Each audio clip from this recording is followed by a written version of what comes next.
Welcome to FJ's AEW Draft League Season 1, week number 10. We're now 10 weeks in, the baby is almost fully formed, and everyone is thriving as best they can. TK accidentally peaked 1 week early heading to All In Wembley, so now we got 3 weeks of just going out there for banger mid-card and trios matches. Well, the promo builds for all-in matches all range from exceptional to it's not the worst thing ever.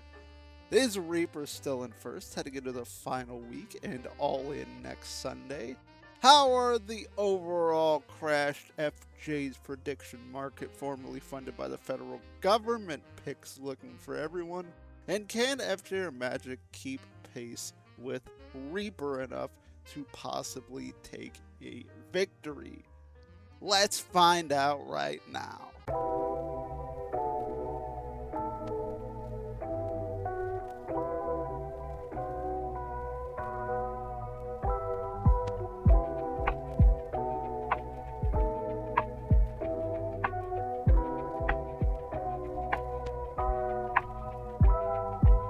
What I mean by TK Preed a little early is that aside from the solid build of Kenny Omega and Will Ospreay, and the amazing build of Willow Nightingale and Mercedes Moné, everything else has just been kinda okay. The Continental Challenge Cup has been fine enough too. Both of Jon Moxley's matches, both of Kyle O'Reilly's, and Claudio vs. Daniel Garcia have all been great. But overall, it feels a little lackluster, and there might be 2 legit injuries hanging over it. Not to mention, I think Jay White needs to be in that TNT International or Continental area of the card as well.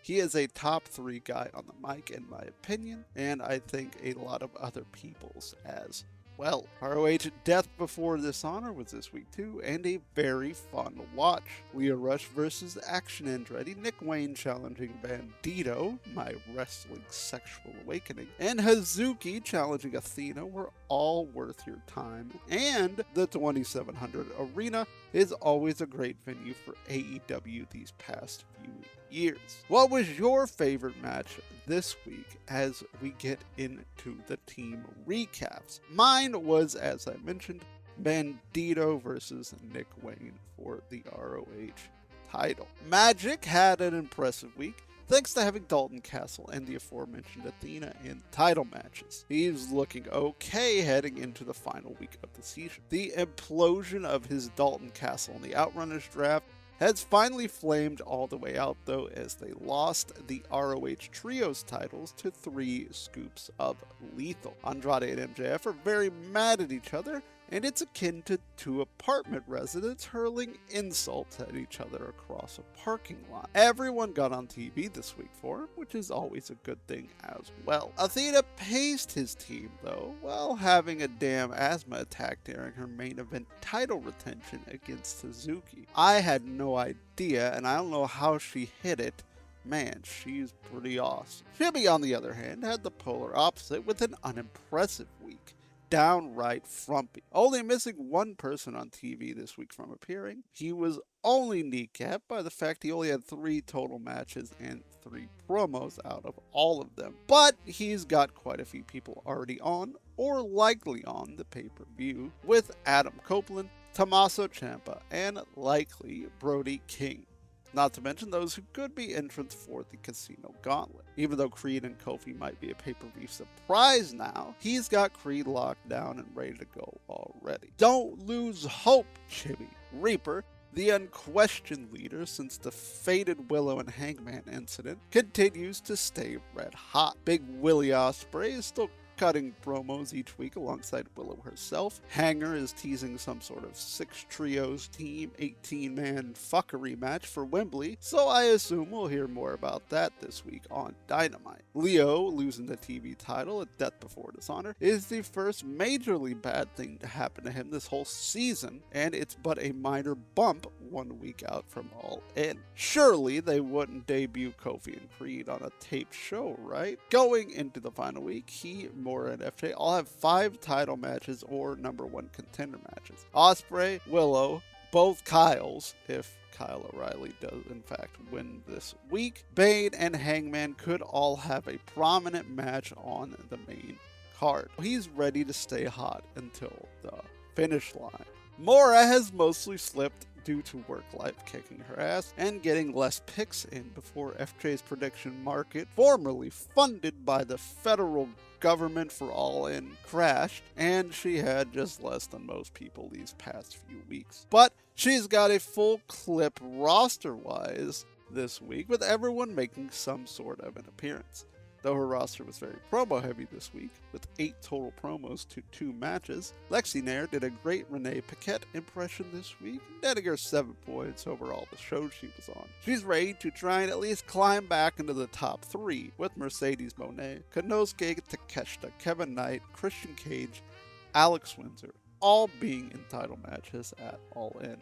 Not to mention she picked up Austin Creed's other half in Kofi, aka KSM, who might have that big Wembley debut. FJ had an exceptional week this week and might have the only chance to catch Reaper, and that might only happen if he can outduel him on picks to get those extra 10 points. More on that in a second. Manakeel Kenny Omega is awesome, and while I do think Ospreay should and will win, the Omega fan dwelling deep within me never wants to see this title leave his waist again. Kazuchika Okada is a master rage baiter right alongside Kenny, and I truly think that the triple threat match has a 33% chance of any of them winning. Tekla has more than earned a few weeks off she's had as of late, but it's just another unlucky stroke for FJ right near the end of the season that's hurting. Luckily, like Reaper and Mora, he already has Omega, Okada, and Nick Jackson in title matches. While unlike most rosters, also has a bunch of trios members that should be in that fuckery match too. In Bandito, champions with Hangman, Jay White with the Gunn Brothers in the Bang Bang Gang, and Ricochet with the Demand. Goose had a great bounce back week this week, with their biggest contributor being, give me a second, Sky Blue. Yes, that Sky Blue, who had 3 matches on ROH this week. Swerve Strickland continues to tease Creed and Kofi, especially with Prince Nana going, whoo, ever we want. John Moxley was always the most likely to head to the Triple C finals, but it looks like instead of Jay White, like I think a lot of us wanted, it'll be Kyle O'Reilly or Nigel McGuinness. Unless Nigel's injury is storyline too, and Tony wants to give Nigel his flowers for a night, I do think that Kyle O'Reilly and Mox at this point is the better choice. Darby is also fully ready to die to try and beat Kevin Knight, even if he was fucking blown up this week. Mox, Lena Cross, and Matt Jackson are already slated for her this Sunday as well, with Swerve waiting in the wings for that trio's title match. FJ's All In London prediction market, formerly funded by the federal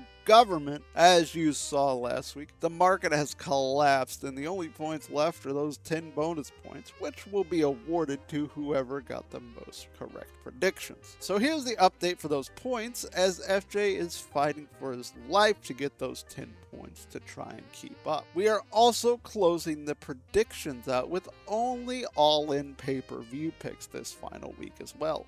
Dynamite, Collision are both taped, and I just personally can't not be on the internet or social media from Wednesday until Sunday morning. I work online myself. My friends are mostly clued into things and check social media a few times a day, I assume, and that means people have a very high chance of getting inadvertently spoiled on things. So, we'll end off without having like a 30 prediction week between the 3 shows. FJ and Reaper still sit tied atop the standings, getting 18 out of 19 correct this week. And they have, it's definitely not 46 points total. Is it 46 points total? Am I just dumb and stupid and dumb and wrong and dumb and stupid and dumb and wrong and wrong and dumb and stupid? I mean, it sounds like it could be right, honestly. Oh, it is right. I have to leave this in now as I'm rambling.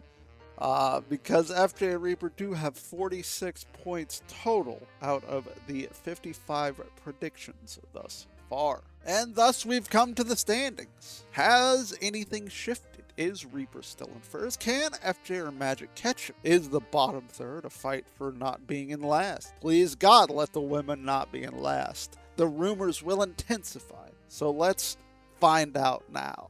In 6th place with 333 points is Chibi. Yeah! Fuck yeah! Eat shit, pecker havers, gatekeep girl boss, gynecologist, I always say. Excuse me. He had only 15 points this week. Chibi just had a week with many TV appearances and limited matches and promos. It didn't help, he was the only team to have no one on ROH step before Dishonor. Let the fight for not last begin. In 5th place with 338 points is Goose, who had a very good week after last week's dud. She got 30 points this week. Ironically, the 5th lowest score took her to 5th place on the week. Mox doing commentary on ROH helped, not to mention she had everyone on TV this week except Brandon Martinez. Think it's crazy the bottom 2 teams both also had missing refs this week too, because Aubrey was on a break as well. In 4th place with 345 points is Mora. She had 32 points this week, and getting Takeshita back alone is the best thing to happen to her team. If Maya can get on the pre-show with the TBS title in some form, or even just on the main card too, her team is looking juicy. She can not only not be last very easily, but could jump to 2nd if the right things pan out. In 3rd place with 362 points is still Magic. He had 38 points this week, good for 2nd most and keeping him a good amount ahead of Mora in 3rd. Athena did a metric ton of work for him this week too, and netted him 14 points alone off the back of that title retention against Hazuki. Can Magic catch number 2 or stave off Mora and Goose and hold on to 3rd? In 2nd place with 374 points is still FJ. He had the most points this week with a 42 spot, finding the meaning of life. And that meaning of life is Bandito, who has 15 points this week thanks to his ROH title retention against Nick Wayne. While otherwise his team is mostly still rolling, though losing Tekla these past number of weeks has hurt. Finally, at 1st place with 390 points is still Reaper.